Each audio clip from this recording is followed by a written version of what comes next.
In this episode, Dr. Deborah Greenwood and Tami Ross discuss how to utilize a solution-focused approach to manage chronic conditions like diabetes. They break down what the solution-focused approach is, how it differs from other diabetes management approaches, and how it can positively impact individuals' management of their diabetes. Stay tuned. Tami Ross and Dr. Deborah Greenwood are solution focused diabetes care and education specialists passionate about positivity and empowering people with diabetes to live life to the fullest. Tami is a dietitian by training, and Dr. Greenwood is a nurse. 4 years ago, they co founded a partnership and blog entitled A Fresh POV for You, a guide to healthcare professionals in taking a solution focused approach to practice. Welcome, Dr. Greenwood and Tami. Thanks for having us. Thank you. Awesome. A pleasure having both of you on.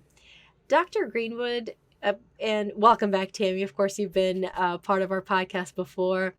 You guys have a professional partnership and blog focused on guiding healthcare professionals and applying the solution-focused approach. How did you guys come about working together? What started all of this? Sure. Well, Tami and I go back about 12 years. We were both leaders at a national diabetes organization. And it was one of those things that within 5 minutes, we knew we were very like-minded. And so then we became friends. And then over time, kind of into this professional partnership. And so we discovered solution-focused approach a while ago. And it kind of resonated with us over time as we were working on some other projects. We actually both were and have been early adopters of the strength-based language in talking with people about diabetes. And so we co-created a video called Changing the Conversation. And we were really focusing on, what is known as person first language, right? So you're talking to a person who's living with diabetes, not a diabetic, right? And that's just sort of one small example, but the kind of these principles around language were about decreasing stigma that can be associated with living with a chronic condition and really kind of help people live their best lives. And when we learned about solution-focused approach, we thought, wow, these language tenets are very close to what solution-focused approach is about. And so we tried to learn and grow and adopt some more. Yeah, I think too, Deb, during that time, we had a lot of soul-searching conversations. What does this look? Both of us have spent our careers working in medical profession, in primary care and endocrinology, and so often those conversations are folk problems. Instead, we wanted to really switch the paradigm and focus and look to the future and to kind of envision what will future where I'm being healthy look. And so out of that really grew this collaboration and our blog, A Fresh POV for You. And we'll go on to talk a little bit more about that.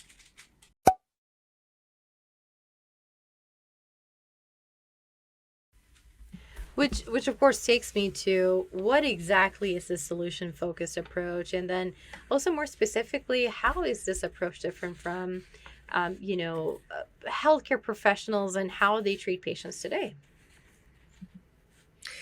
Yeah, so, both Tami and I have worked, I think, almost our whole entire career in the diabetes world. And so we've had a lot of conversations with people with diabetes.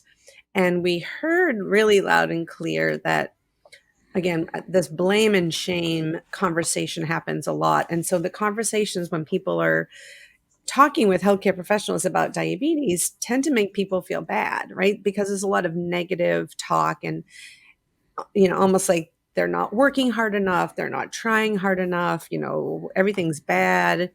And there's just a lot of blame. And we know that people don't want to go to see their healthcare professional when they feel like that. In diabetes, an A1C is this, measure that's very common. And people often felt like this was like a grade, like they were like, oh, I can't go in, my A1C is, quote, bad. And so when we talk about solution-focused approach, as Tami just mentioned, it is just like it says, it's focusing on solutions as opposed to problems. It's trying to identify what people are already doing that is working well for them, and how do we encourage them to do more. So you're making an assumption that the person already has the ability to move forward and help solve problems that exist. But it's brief in that it's not like kind of a counseling approach where you're looking back and you have to try to examine all those problems, because it's very future focused, right? So we're not looking back. We're saying what's happening today. What do you need to move in the, in the direction that you want to go into? What can we leverage that's working well and keep you doing those things? And there's a great quote, a solution focused quote by the founder, that problem talk creates problems and solution talk creates solution. So it really reframes the thinking into these possibilities, opportunities, and really reframing into this like fresh perspective that just seemed very inspiring to us. And so there's kind of 8 hallmark characteristics of solution focused approach. So I'll start off with a couple, and then I think Tami will talk some more. So as I mentioned, the first one is it's future focused. So you're helping that person think about their and design their vision for the future, right? What do they envision for themselves for the future? It's very goal directed, and it's setting small, reasonable goals that can be achieved, that resonate with the person, right? It's not this other person coming in saying you need to do this. It's them identifying what they're able to do and then kind of building and growing on that. And those solutions are creative, as I said, not focusing on their past problems, but thinking about what could be done. And Tami's going to follow up with some of these other kind of key tenets.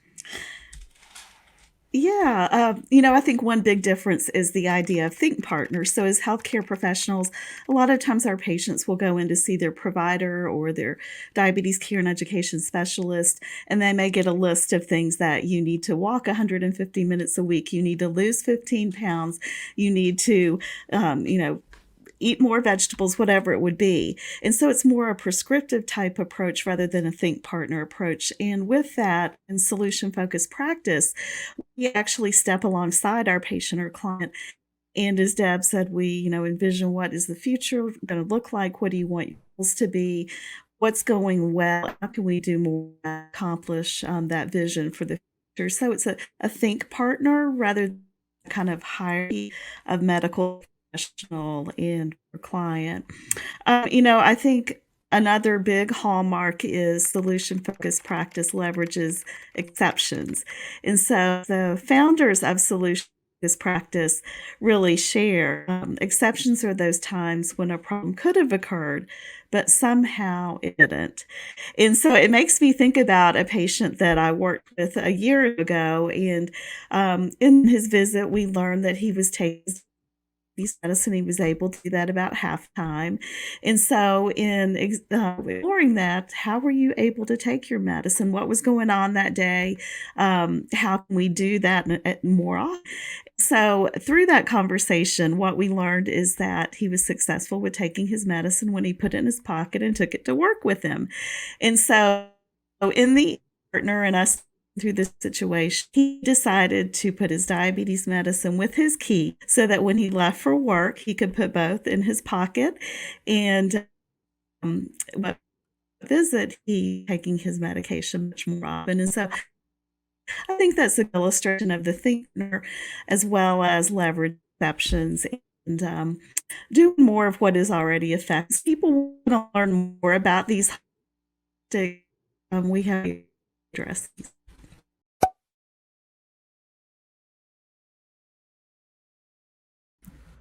That is interesting to know. One of the things, and actually, Dr. Greenwood, I'm going to shift this question to you. Diabetes is really a burden for many people, especially those, who have been struggling with it for a while. How has this approach really been successful in treating those with diabetes and really helping individuals manage their diabetes? So as you know, I'm going to back up to like diagnosis. So we did a series last year on primary care, since people with type 2 diabetes are mostly managed in the primary care setting. Our goal was to kind of help primary care providers understand this solution focused approach, and to give them like a little toolbox of different things, different strategies to try. And so one of the biggest things that I think this can be helpful with is at diagnosis, to really change that conversation from the very beginning, from, again, this is not your fault. You didn't do anything wrong. This is a genetic condition. And there are so many things that are out of your control, right? Age, race and ethnicity. There's so many things that just can't be changed. So, but we can focus on some things that you can change, and I'm here to help you. And I think even just that first question, when someone would come into the office, and instead of being like, "Oh, your A1C is high. Oh, this is a bad disease," you're starting with, we're a team. We're going to work together. And, this is a chronic condition and you're going to have this, but there are opportunities, and you're going to learn and you're going to grow, and I'm going to help you. And we know it's hard work, and there's, each person is different. And that's what our goal is to find out what's going to work for you. And that might sound simple, but that never happens. And so that's really like our kind of first tactic, was to be like, let's start by, what are you doing now that's going well for you, and how can I support you? Simply said like that. And I think the second kind of key piece that Tami mentioned was asking these exception questions, right? So what exceptions are, again, it's the problem could have happened and it didn't. So why not? So that's the time to explore. So what is working well for you, and instead of, again, like, stop doing this, it's what's working well for you and what can you continue to do. And this theory is that if you keep doing things that are working well, you have less time to do things that aren't working well, right? It's building those successes.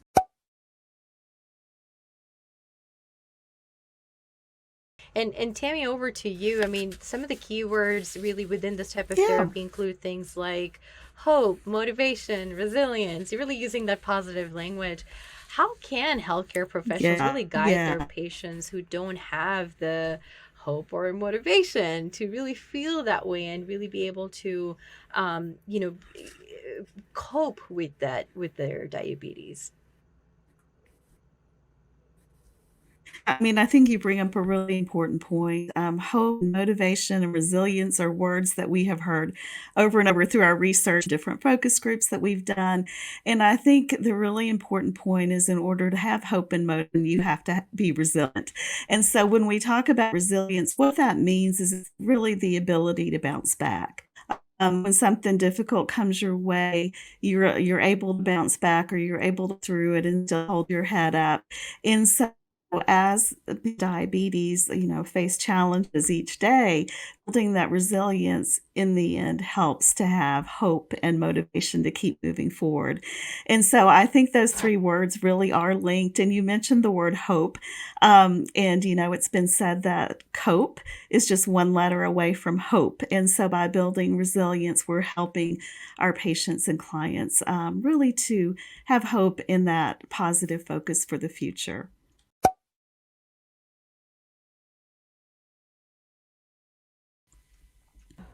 I absolutely love the focus on positivity there.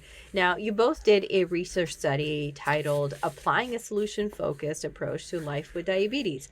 It's mentioned in the article that, quote, participants described feeling a sense of self blame associated with diagnosis of diabetes.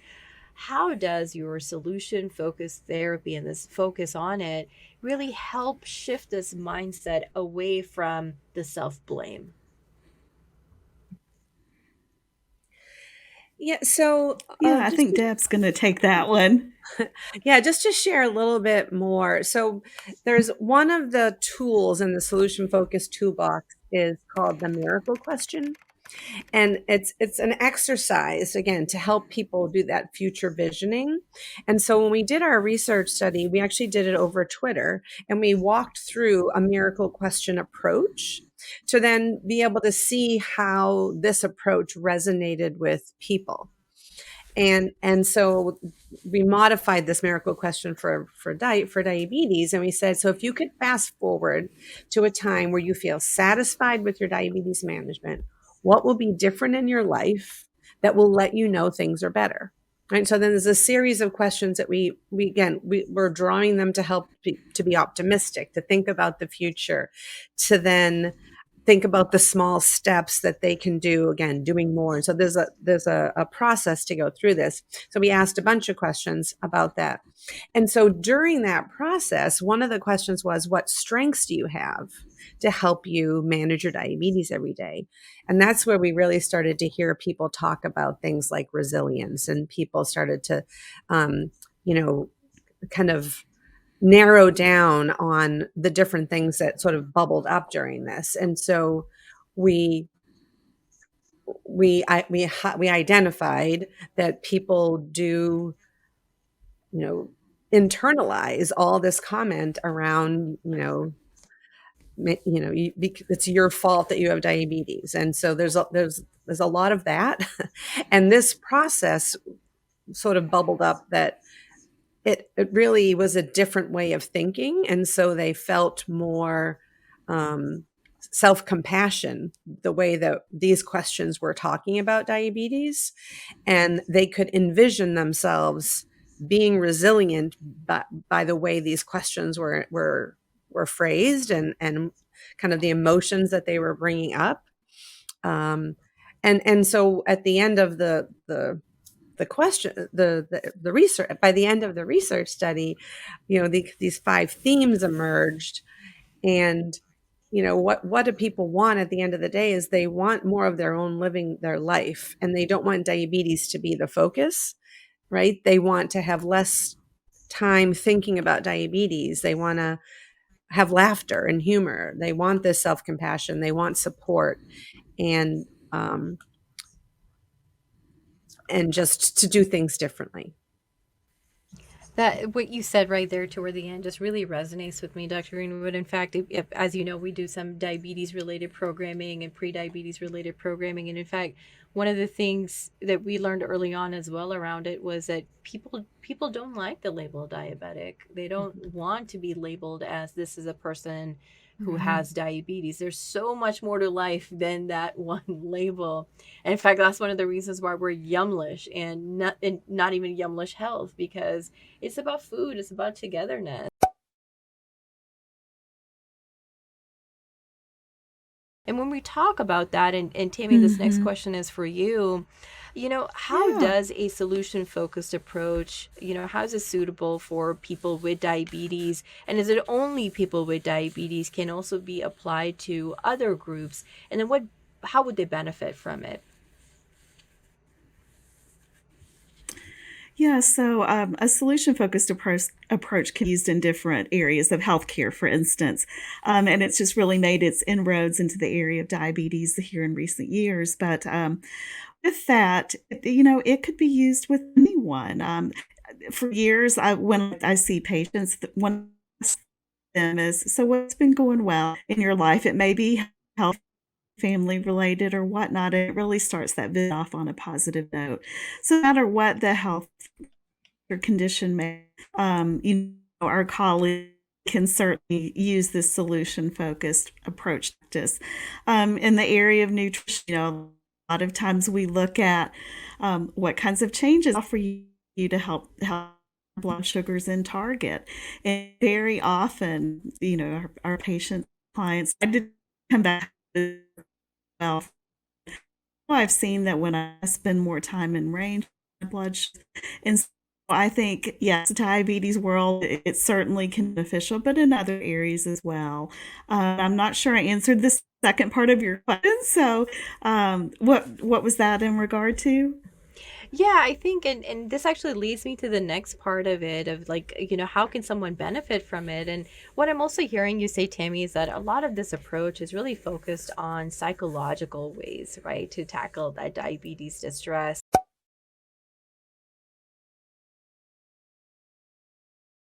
How does this Mhm. approach, or how can it be combined with, and of course, Tami, with your background as a dietitian, how can this approach really be combined with nutrition therapy to reverse or even put someone in remission of their diabetes? Or can it? Mhm.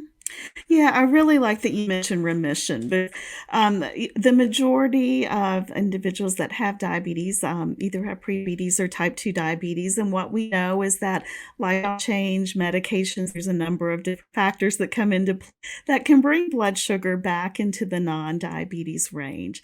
And so, in a sense, diabetes may be in remission in that blood sugars appear to be in the non-diabetes range. But if you go back to doing whatever you were doing before, you stop your healthy or being physically active, those blood sugars go right back up. And so we take the approach of looking at remission rather than reversal. Just what the evidence is showing is right. But a solution-focused approach in nutrition, is hugely impactful in helping with weight management, with blood sugar control. It can be used not in what you're eating, but in physical activity practice as well.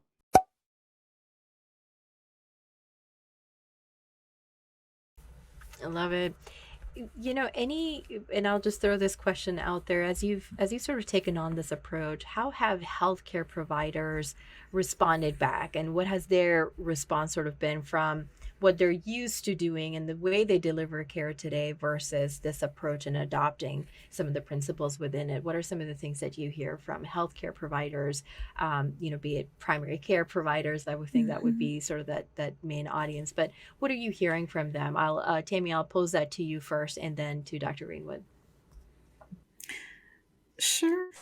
Yeah, so it's overwhelmingly very positive. A primary care provider that we know actually really encouraged us to. We have a national podium presentations on this. Deb has presented internationally in this, and so really there was that encouragement from our colleagues and provide to share this because it can form a visit in a matter of minutes. If you open a visit with up and say, what has been going well, rather than starting in on, oh, your A1C is not at target, you've gained 5 pounds, rather than focusing on the problems, focusing on what's going well. And so, really, it was the encouragement of our provider colleagues that have encouraged our whole race was Yeah, focused on primary. Deb, that's what else do amazing. you have to add? Yeah, and obviously Tammy and I are diabetes care and education specialists, so that was our initial like audience, and we've done, as Tammy said, a couple of presentations, and the last time we did one, it was late in the day, like 5 o'clock at night, and we're like, oh, it's no one's going to come, and we had a packed house full of diabetes care and education specialists wanting to learn. I think people find it refreshing, like it's a different way to think, and it just resonates so well with people living with diabetes. And I will tell you from the stuff that we've done on Twitter, in the past, we've heard directly from people with diabetes that if only I could have Mm, my appointments, my visits yeah. be this way, I feel like things would be so much better. I Hmm. can't remember exactly what it was, but there was some Twitter conversation a while back, and someone responded, you need to get those ladies that talk about solution focused approach in on this conversation because this person could use some of what they've got to learn.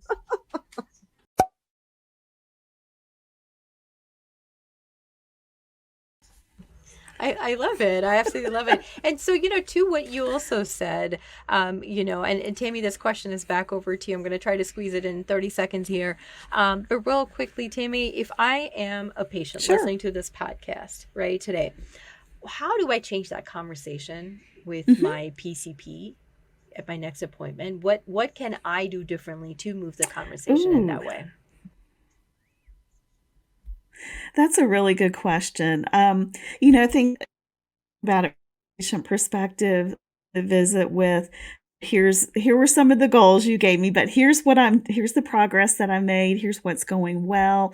I'm really happy to see the gate when you recognize all the hard work that I've been doing, because managing a chronic condition like diabetes is more than a part-time job. And so I think that their provider's attention, that's the way to start the conversation off. Deb, do you have anything to add?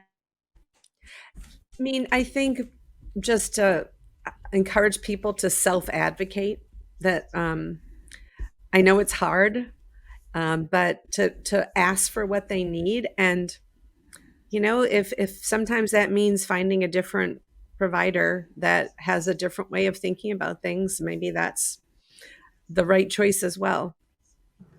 And with that, unfortunately, we are toward the end of the episode at this point. Dr. Greenwood, can you tell us how our listeners can connect with you and just learn more about this work that you're doing? Well, sure. We would love to have you check out our blog, freshpovforyou.com. We post a couple times a month. And we also will post our blog to Twitter at a Fresh POV for you, and we share it on our LinkedIn account. So, please follow along. Mm-hmm. Love it. Awesome. Well, thank you both so very much for joining me on this episode. To our listeners, you know the drill at this point in the episode.